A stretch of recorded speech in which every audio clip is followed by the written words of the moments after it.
Every week, public support for impeaching Donald Trump is going up. Reasonable question. David, why do we give, about this? Why do we care about this? The reason we care is that if there's any chance that Republicans will turn on Donald Trump, it's going to be based on public opinion about impeachment.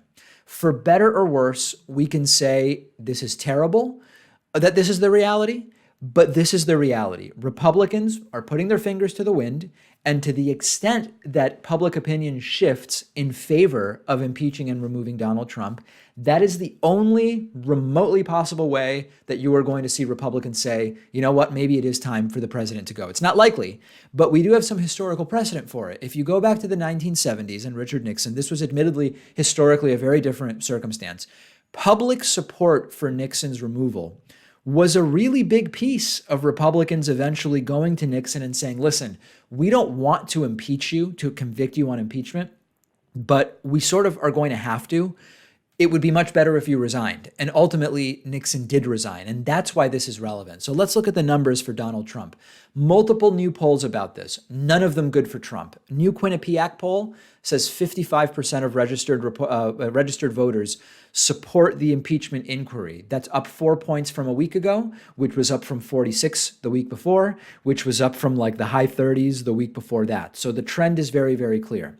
48% support not just the inquiry, but the removal of the president of the United States. That's roughly half of the country. On the question of whether Trump's dealings with Ukraine were all to further his personal interest, 59% say yes, they were, also up from previous numbers. Also not good for Donald Trump, by the way, as a leading indicator to further future support for impeachment. Now, on that one, the question to me is, why do 59%? It's not a question of why 59% realize the truth about Trump's dealing with Ukraine.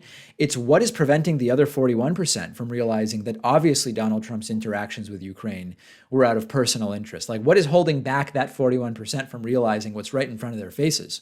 Also from the Quinnipiac University poll, 58% of independents support the inquiry. 49% say remove Trump from office, which is absolutely stunning. We have a new Reuters Ipsos poll, which shows that among independent voters, impeachment support is up. It's not just Democrats who want Trump impeached. That one says that overall, 48% of the country wants Trump impeached and removed, in line with the first poll that we looked at. And then you have a new CNN poll, which says 50% of Americans want Trump removed, also very high. Now, we can quibble about the specific numbers and the margins for error. One says 48, one says 49, one says 50. One has a margin of error of 3. The CNN poll famously has a margin of error of 5, which makes it on the border of being statistically significant. But somewhere around, if you look at all the polls on average, somewhere around 1 in 2 Americans believe that Donald Trump should be impeached and removed from office. And that's a number that's climbing weekly. This is not normal. That's the important thing to understand. This was not the case under Barack Obama. Republicans hated the guy. Republicans talked about impeaching Obama. They didn't because they wouldn't have been able to. There was nothing to impeach him over.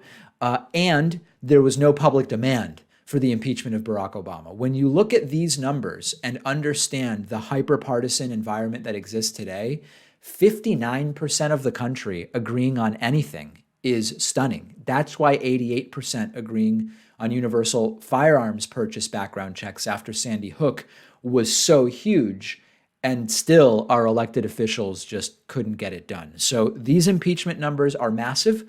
Remember that the public hearings haven't even started yet. It's all just been meetings and requests for documents so far.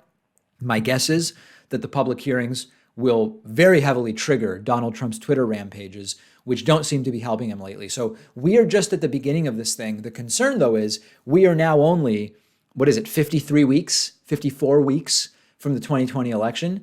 And if this is going to damage Trump, it's got to get going before Trump's reelection campaign really gets going in earnest and takes over the news cycle. That's where we are right now. Let me know what you think. Leave a comment if you're watching on YouTube. Send me a tweet if you're on Twitter, @DPakman. Today's program is sponsored in part by Blinkist.com/Pakman. If you've not already heard about Blinkist, it's amazing. It's an app for your phone, tablet, or web browser. And what they do is they take nonfiction books, popular nonfiction, critically acclaimed nonfiction. They condense the book into a 15-minute audiobook. You get all the most important information and insights from each book, but you can soak up the entire essence of the book in one sitting. I've listened to a ton of books on Blinkist. One recent one is Robert Reich's new book, The Common Good. Also, Bunk by Kevin Young, useful in preparing me for the pseudoscience miniseries that we're producing. And if you are a David Pakman Show viewer or listener, you can get a 7-day free trial by going to Blinkist.com/Pakman. If you're watching on YouTube, use the link in the video description. After the free trial, if you like it, you can get the full access to thousands of condensed audiobooks for about $5 a month. That's BLINKIST.com/PAKMAN.